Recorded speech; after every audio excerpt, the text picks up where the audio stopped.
Story 1. My son told me he's been having trouble sleeping. I decided to film him.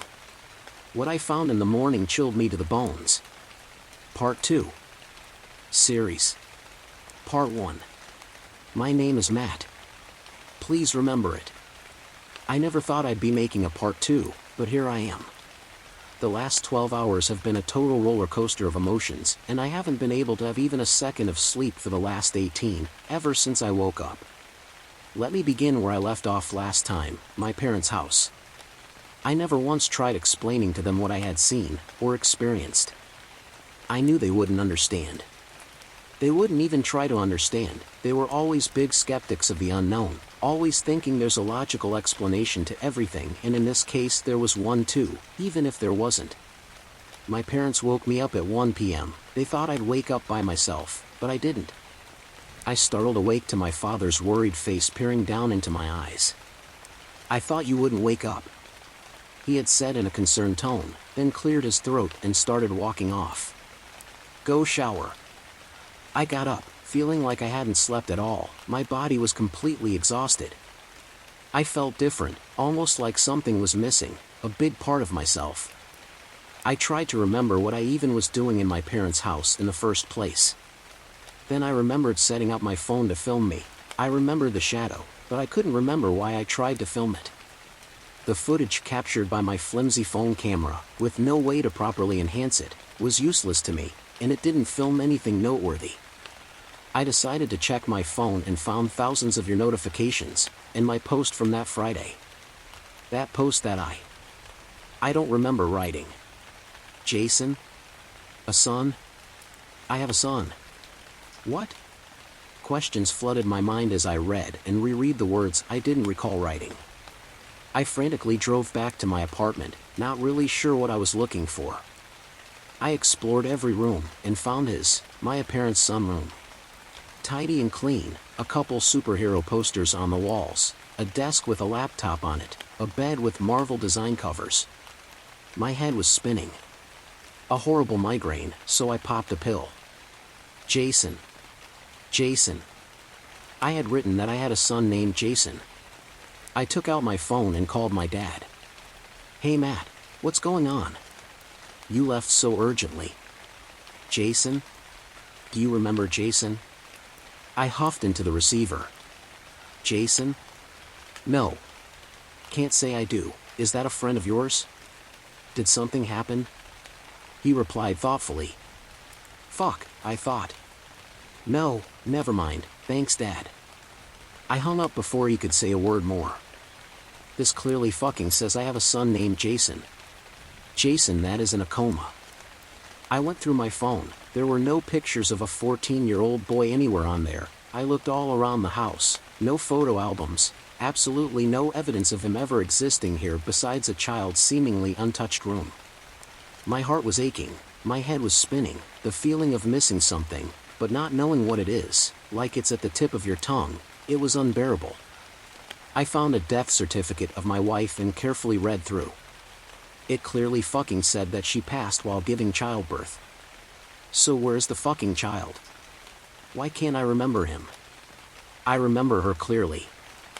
I rummaged through the house, making a total mess of it all, but in the end I found nothing, no birth certificate, no old documents, or teacher's notes, or doctor's appointments.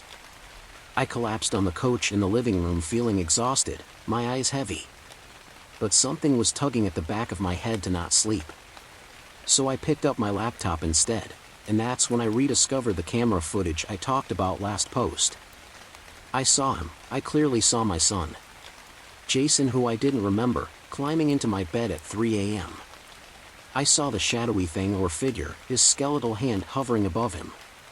Then going forward until the morning I saw myself screaming and shaking him awake, but he never woke up. I rushed to the hospital. I thought I might have left him in. I needed to see him.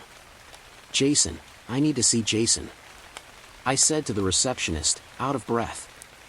"Jason. I don't think we have a patient named Jason here." The young lady replied, not looking up to me. "A 14-year-old boy in a coma?" I questioned. "Oh. His name is Jason? Are you a guardian?" "What?" I whispered under my breath. I'll need to see some ID, please. She continued. I pulled out my passport and handed it to her. Do you have his ID as well?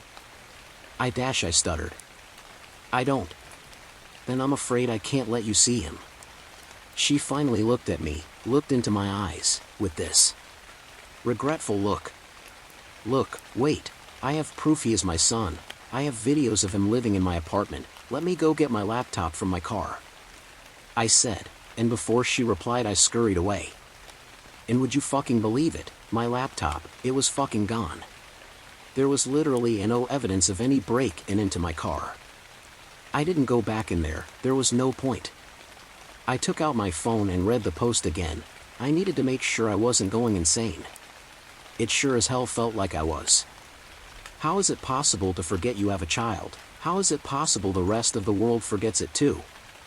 I saw a couple of direct messages, one of them caught my interest. I know what you're dealing with. It might have as well been a troll, but I had nothing to lose, so I wrote back. Please help me. I drove back to my apartment, thinking of sleep the entire way there, but a voice at the back of my mind kept telling me not to. Do not sleep. It warned me. You will regret it. I observed the sorry state of my crazed apartment as I felt my phone vibrate in my pocket. I put on the kettle for a coffee and checked the messages. This is an entity straight out of your worst nightmares. It enters your life like a parasite during sleep paralysis, and inches closer to you, draining your life force itself as it does so. A following message came in. It preys on you when you are at your most vulnerable, in a state of sleep. The longer it's attached to you, the more tired you will feel every night, and the more life it will drain out of you, until the usual healthy amount of sleep no longer can recharge your body. That's what happened to your son. His energy ran out. He needs more sleep than ever before to be able to wake up, and it won't let him. This thing it can divide itself, keep its victims paralyzed, so they cannot wake up on their own, and once you're weak enough, they can't be woken up by anyone else either. It'll continue draining on him until the day he dies. This is absolutely bats hit fucking crazy. I recall this shadow. This eerie feeling of someone constantly watching me, and I also wrote about it in my last post. What's it called?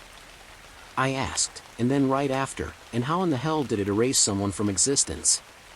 It's complicated. I'll give you an address, come there and no matter what, don't sleep. I put in the address into the GPS, and it's a 1.5 hour drive. I stocked up on coffee and got into my car straight away. The entire drive there I felt the presence at the back of my neck, and I could see slight shadows moving at the corner of my eye, but when I looked towards it, everything was as still as ice. After the excruciating 1.5 hours were over, I sent the mystery man a message. I'm here. The address was of an old, almost abandoned-looking house. I stepped out of my car and headed to the front door. Before I could knock, it swung open and an elderly, homeless-looking man with a long dirty beard and grayed-out hair stood there, looking me up and down. Sir? I asked, and he motioned for me to come in. The inside of the house was nothing like the outside. It was clean and tidy, and every nook and crevice was lit up with blinding light. They can't exist where there's no shadow, he had said, as if expecting my question. Every piece of ferrite was made out of see-through glass. There was not a single object that would cast a shadow, besides us two, and even then the lights took our shadows out. He motioned for me to sit on the ground. Try to straighten out. Now no shadows to be cast by your body. I sat down with my legs stretched out and my arms beside me, and he sat across from me, mirroring my position. He looked at me for a long moment, and I was having a hard time concentrating. The lights were unbearably bright. As I was about to speak, he did so first. It has no name. He looked wishfully to the ceiling, and then continued. There are many that visit you in your sleep, some good, some bad. Sleep paralysis is a logically explained occurrence of your mind being awake, but your body not. However, it's not as simple as that. It's not that your mind is awake, your mind is between being awake and being asleep. That in between is where these demons lie in wait, in the darkness.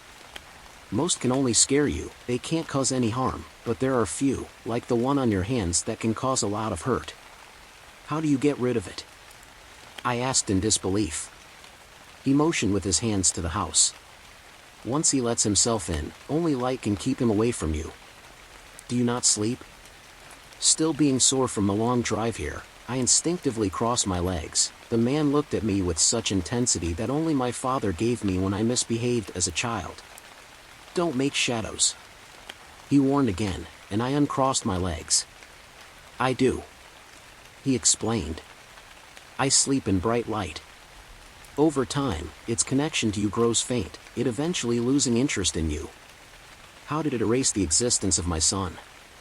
I asked after a long moment. I can't remember him at all.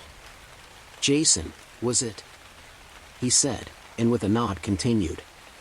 That I do not know. This thing doesn't have that kind of power, which means you might have more than one of these things on your hands. His eyes widened as he stood up.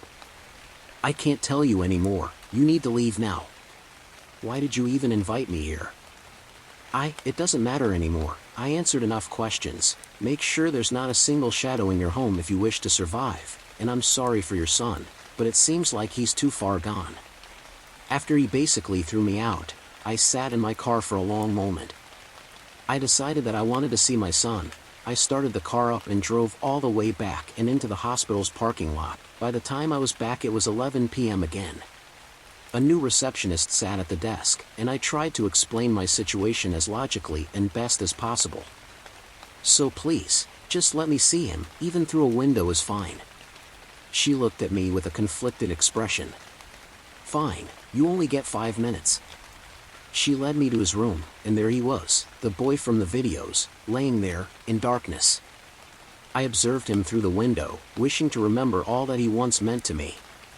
A shadow moved at the corner of my eye, and I followed it. A dark silhouette was in the room with my son, as if hiding itself in the corner. Hey! I screamed, and the receptionist came running back. There's someone in there. She rushed into the room and turned on the light, and I was right behind her. There was nothing there. She sighed a sigh of relief. You need to go, sir.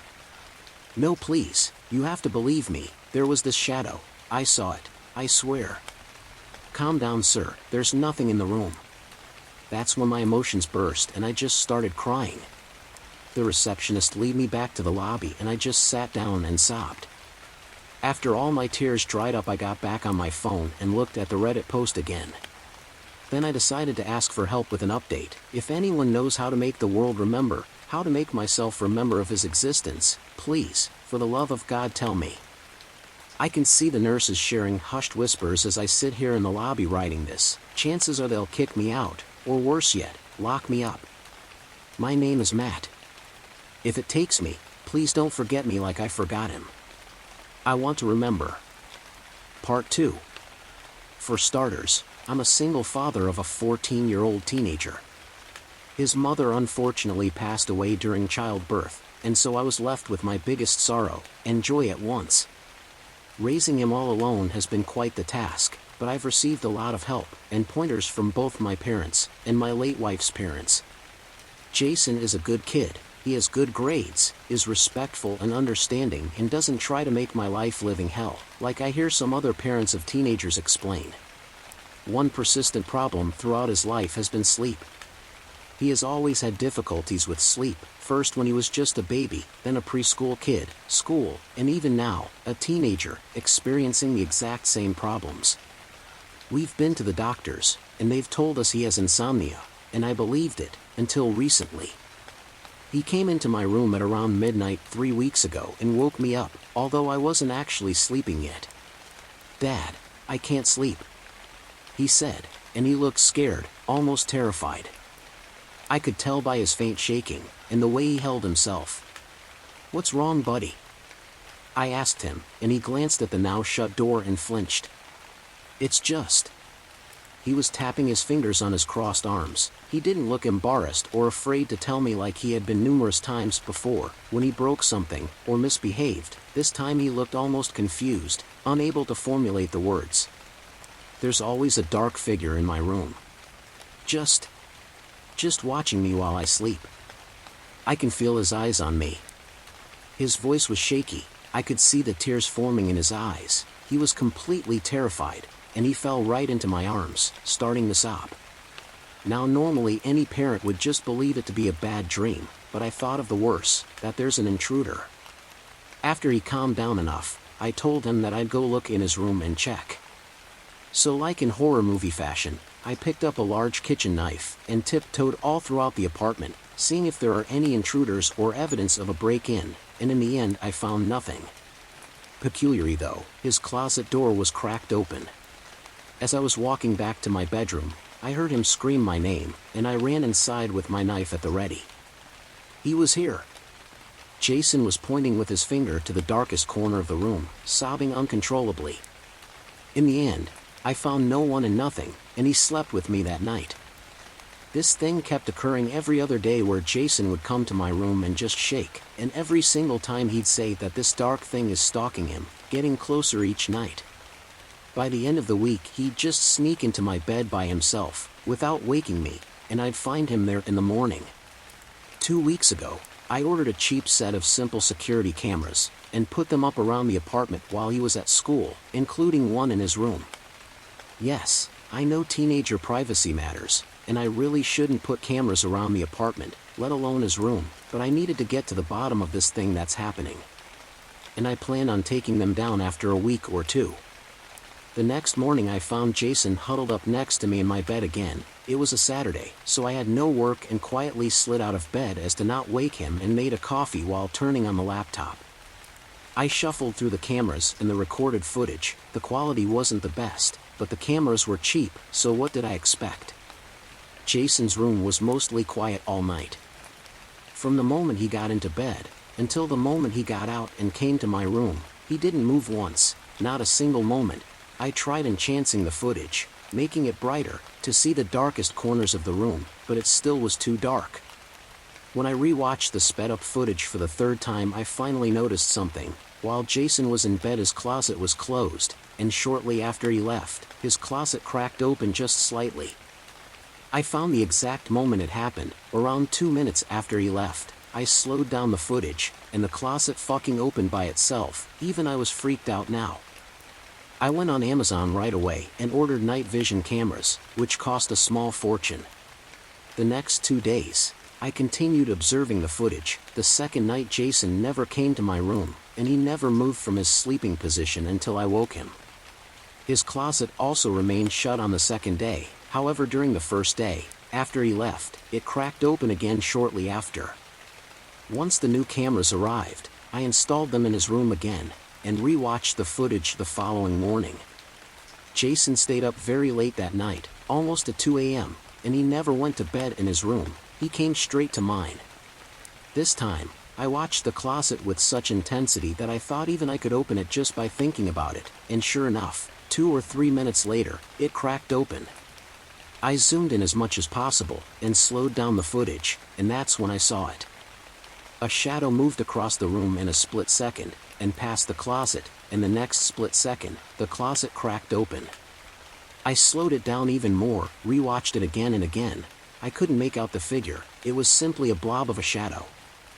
I sighed and went to my room to wake up Jason. Those last days I had to wake him up, because he'd sleep in for as long as he could, and even after sleeping for 12+ hours he'd still look tired, bags under his eyes. The next night was the last night Jason was awake. I woke up with him sleeping beside me as was usual these past few weeks. I slipped out quietly, not that it mattered, and went on with my morning routine of coffee, and watching through the footage. He stayed up late again, 3 a.m. I considered scolding him for staying up so late on a school night. As I shifted through the footage, strangely though, the closet door never cracked open during the entire night. I coincidentally decided to look through the old cameras that still were set up everywhere else, including my room. And that's when my jaw dropped and I saw it. Clear as day, a shadow of a skeletal hand hovering right above my son, on the wall behind him, the entire fucking night.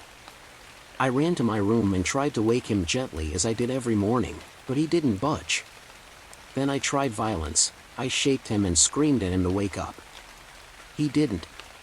I called the ambulance, having nothing else left to do. He was diagnosed in a coma. I kept watching those recordings again and again, dating back weeks ago, and I found something even more horrifying. Every night as Jason came to my room to sleep, the shadow followed him. I watched through multiple cameras as the shadow sped from his room, to the hallway, to the kitchen, and then into mine, all within a couple seconds. And then there, in my room, it loomed right over him, getting closer and closer every single night. I don't know how to describe it. It's unlike anything I've seen before, a shadow, but so dark, so black, that the darkness of the room illuminated it in a strange way. This brings me to last week's and today's events. I, too, have started feeling a presence. I, too, have started seeing the shadow looming at the corner of my eye, and I, too, have started having it inching closer to me as I sleep, every single night. I frantically put together a timeline today, and judging by it, today is the last day I'll be able to wake up on my own, which means unless I'm awoken tomorrow, I won't wake up again.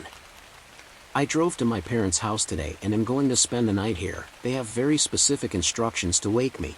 I want to see if this thing will follow me all the way here too, and I still need to figure out how to wake up my son, and figure out what this thing did to him. Story 2. Ersatz. I'm telling you everything. Every last thing that has happened up until this point.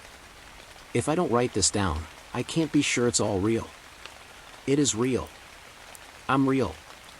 What I'm about to tell you will sound crazy, I know, but it's the truth. At least it's what I think is the truth.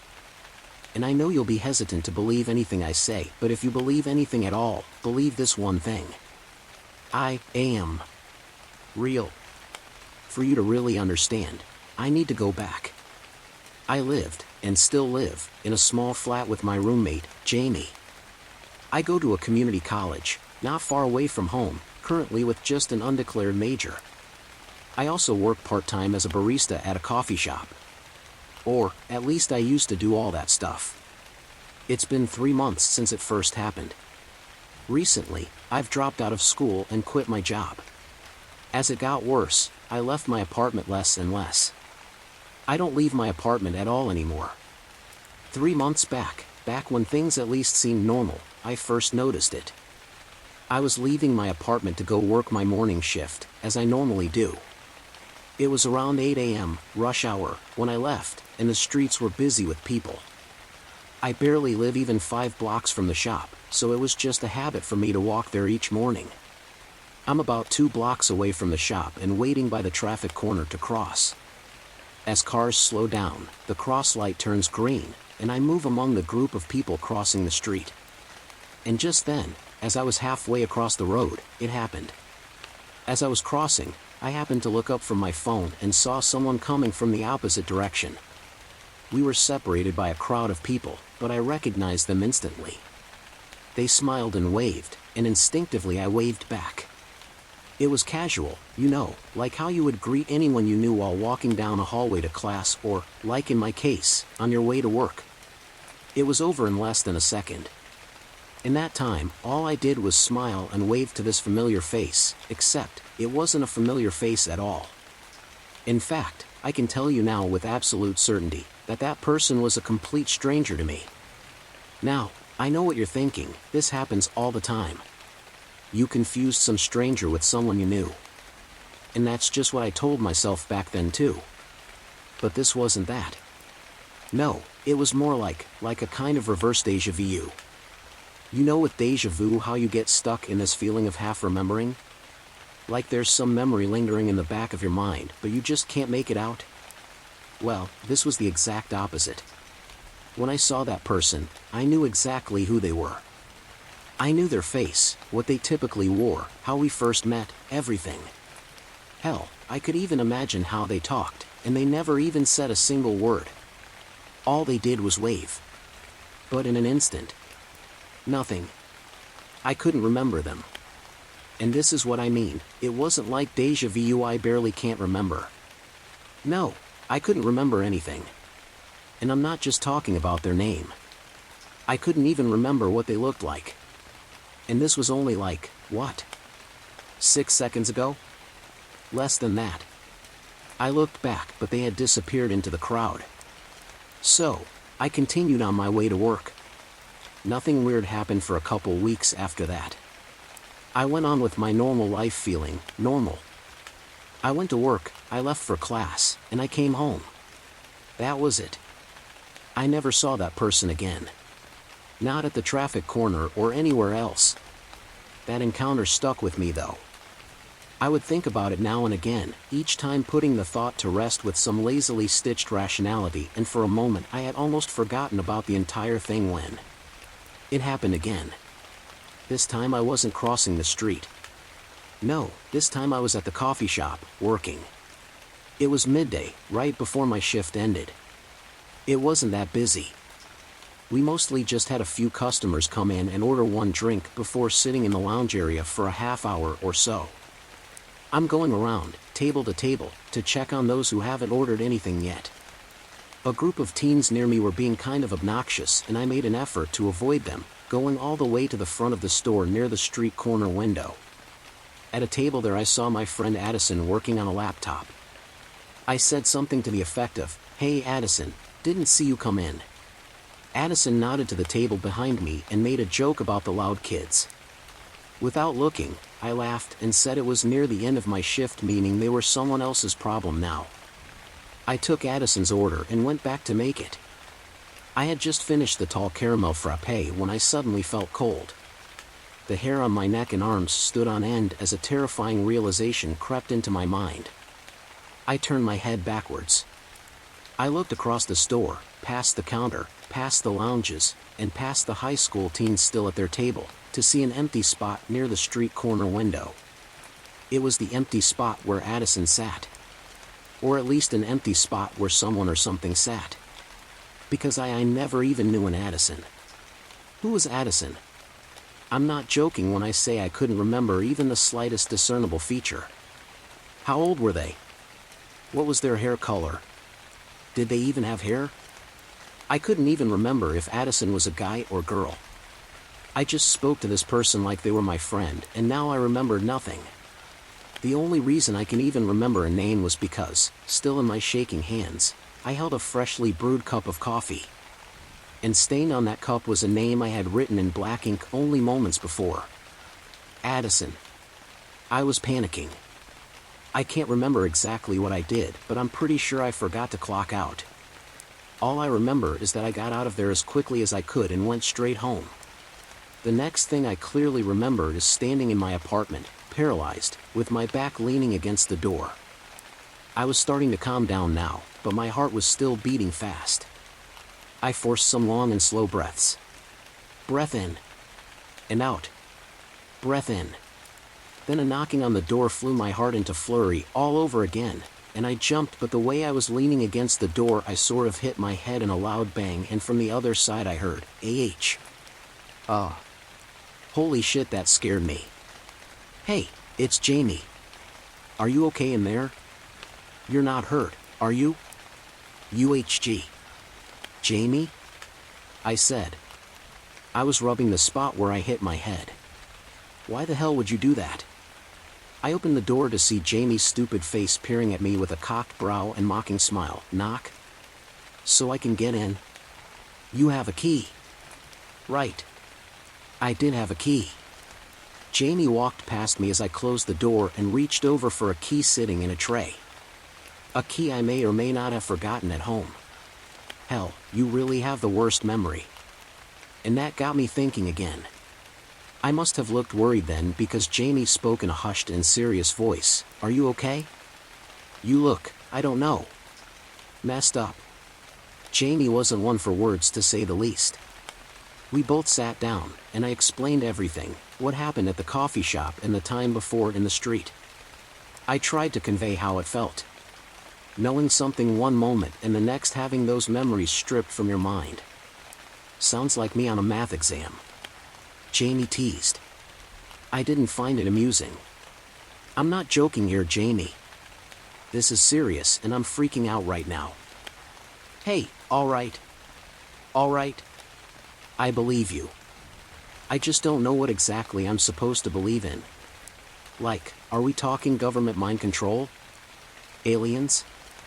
I could tell Jamie wasn't taking this seriously, so I started to leave for my room. "Hey. It's just a joke, okay? Look. I'm listening now." I just think you need to keep a more level head about this, you know.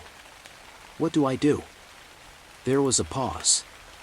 Neither of us were what you would call equipped to deal with a situation like this. Like a kid at their first day of school, I was lost. And I looked to Jamie for an answer. You know, my grandpa, as he got older, he got confused a lot and would mix up who people were.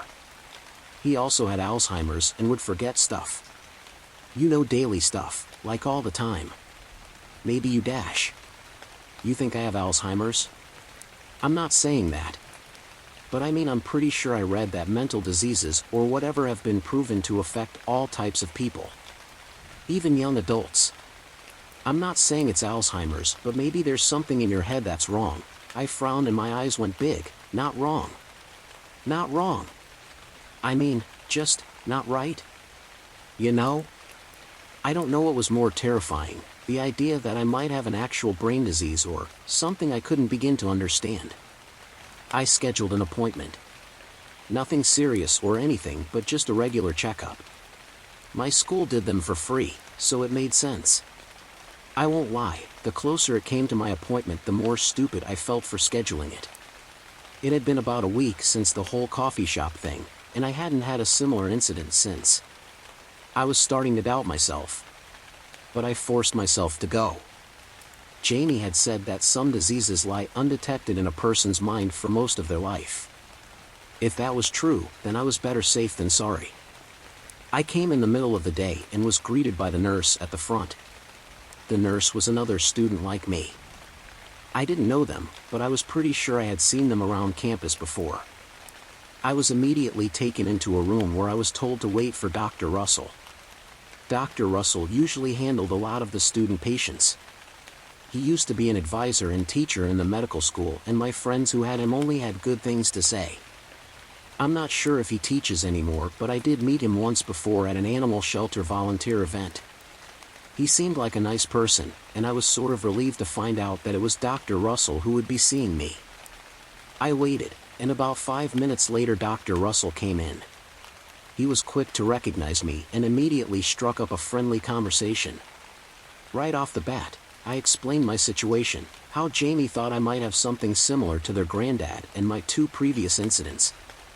I was careful not to be too detailed as I was afraid I would come off sounding like some nutcase.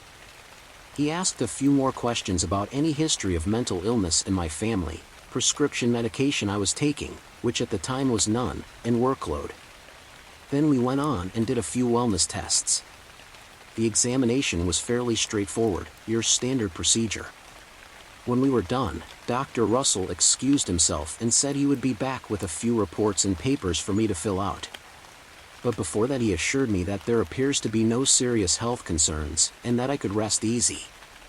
He said that both of the weird incidents that happened could have been the result of high stress. The more I thought about it, the more it made sense. Midterms were just around the corner, and working a full-time job on top of school has really affected my sleep schedule.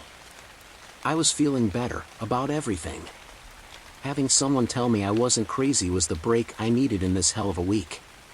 The door opened again, and looking down on a clipboard, a female doctor entered. "Oh," said the woman. She looked surprised to see me. She likely had walked into the wrong room, or you must be the 4 o'clock appointment. I was just looking for you, but I didn't see you come in. "Oh, no, I'll be out of your way." "I was just waiting for Dr. Russell," I said. "Doctor who?" I was just about to respond when my heart stopped. I couldn't believe it. I didn't want to believe it. I tried. I tried to remember, and I tried to shut up the part of my brain that was screaming the truth. I tried anything not to believe it, but I knew. Dr. Russell wasn't real. "Did you already check in with the front desk?" she asked. "Who let you in?" It was, I can tell you then, that my heart then went from stop to sinking. I couldn't even remember the nurse at the front desk. I could feel this doctor eyeing me, so I came up with something quick. "I thought you just came in and went into an office." "I didn't know you had to check in." "Honey, of course you do." "That's fine though. I'll let one of the nurses know when I go out there. Go on and take a seat and make yourself comfortable." This new doctor, Dr. Lindsay Turner, I think is real. I can remember her now, and more than just her name. And though my thoughts were scattered at the time, I remember most of that checkup, and I even saw her later around campus. It was weird, going through almost the same motions twice. I told her everything, but I made up my mind that I would leave out the part with Dr. Russell. I don't know why I didn't tell her, but I didn't. It scared me too much to even think about it. Dr. Turner came to the same conclusion as I had heard before, that stress and little sleep were playing tricks on my mind. Though now, I was less convinced that was really the case. She prescribed some sleeping medication, but I didn't even bother to look at the note. Instead, I shoved it in my pocket and got out of there the minute we were done. When I got home, Jamie was already there waiting to hear the news. Neither of us had expected the story I was about to tell. "Well, what about the medicine that other doctor gave you?" Jamie asked. "You could get some more rest the next few days, you know? Even call off work. The medicine's not going to work. Today I was feeling fine. Yesterday I was feeling fine. Both days I had plenty of sleep, and what I saw wasn't me hallucinating, or I don't know. It was real, damn it." Jamie was quiet for a while, but I could tell it was just sinking in. Holy shit. And you know this Dr. Russell guy wasn't just some other doctor there? Or what if he was some, I don't know, creep pretending? I shook my head. It's not a matter of if he was a doctor or not. He wasn't real. Like I told you, when I was with him, talking to him, I had these memories. But a little while after he left. Gone. Snapped just like that. That's the part that doesn't make sense to me. You said that when this happened before you couldn't remember anything about them. How come you remember this guy's name? You said you even remember volunteering with him at a shelter? Jamie was right. I didn't think of it then, but something had changed. This time I still retained some memory of the person, but I also had different memories. They're not the real memories. My head hurt as I was worked through a flurry of thoughts. I clenched my eyes and rubbed my temples until my mind ceased its throbbing. "I can remember being at the shelter with him," I said, "but I also remember him not being there." "How can you tell? What's real, I mean?" I tried to put it to words, but I stumbled 3 or 4 times. I knew which memories were real. I could feel it. But I kept thinking, why could I remember him and not the others? I still don't know for sure. I have theories now, but it's all speculation.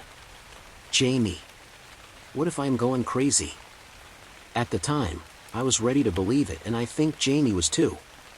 It was the best Jamie could do in that moment to lie and say, whatever this is, it's going to pass. Things will get better. In another week it happened again. This time I was in class sharing notes with another classmate.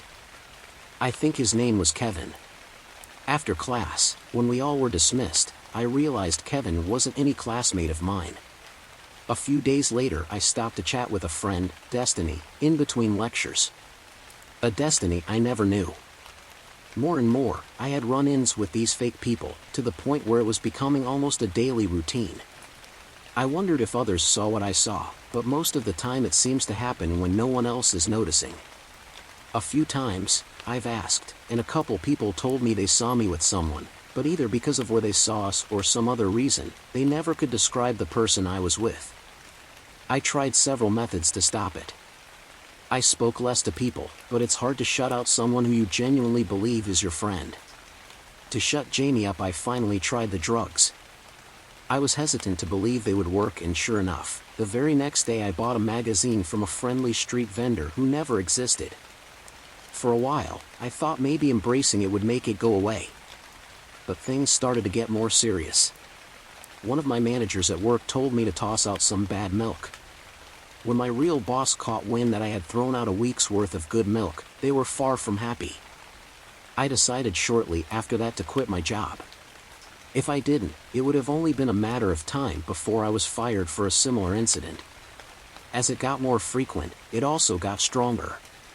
Sometimes, the fake memories would be so elaborate, I could remember months or even years of reunions, get-togethers, parties, you name it. Most longer memories I would forget entirely, but some lingered even after the fact. I can still tell the fake ones apart. But when I'm in the moment, they're the only thing I can recall. As if it couldn't get any worse, one day I got a call from my sister asking when I would be home for her birthday tomorrow. With everything going on, I had forgotten that I had promised to down earlier that day and spend the night. I haphazardly packed my bags and emailed my professors saying I would be absent for classes tomorrow. I live about 5 hours from home, so I was in a rush to get out on the road. I texted Jamie that I had to leave suddenly for my sister's birthday tomorrow and would be taking the car.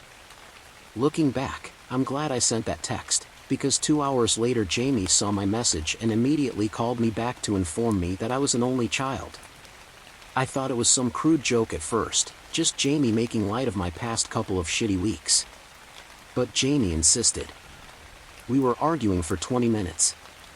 I got mad and started yelling. Jamie had the brains to tell me to pull over and see if it passes. I didn't want to listen at the time, but thankfully I did. In that time, I tried calling my sister, but each call went straight to voicemail. She wasn't responding to any texts either. I was getting impatient. More than that, I was getting scared. 30 minutes later and my real memories started coming back. I texted Jamie I was on my way home. It never got better. My grades failed as I became too focused on studying for classes I was never in and doing homework assigned by professors I never had. I started keeping a printout of my class schedule on me at all times, and I would religiously check it every hour. But even then, I was distracted from my schoolwork by clubs I never joined and volunteer events I never signed up for. More and more I cut away any sort of social life I knew. My class schedule grew to a daily planner. Since I was liable to suffer more fake memories throughout the day and make non-existent plans, I always made my schedule 24 hours in advance. And no matter what, I was never to deviate. This became an issue when teachers canceled a class or moved rooms last minute. My absences and late work piled up to the point where school was impossible. I dropped out shortly afterwards. I stayed at the apartment most of the time. Though I didn't have a job, I could still pay my share of the rent out of my savings, at least until I could regain control of life. Jamie was understanding but became worried when I would stay in the apartment for days on end. It was the most logical choice. Outside, my mind could play tricks on me. But inside, I was safe. I've learned never to answer the door. Delivery guys will knock on the door saying my order's here, but I have to force myself not to listen, to sit still and let it pass. I keep my phone off too. Too many fake callers. I mostly just keep to my schedule now. According to my planner, I'm going to write down everything that has happened up till this point and post it online. I don't plan to deviate from the planner, so that's what. Right now, I'm hearing a knock on the front door. I can't open it. I know it's not real. I can tell when they're not real. They're talking. It sounds like Jamie. Jamie forgot to take the spare key to our apartment again. But our apartment only has one bedroom,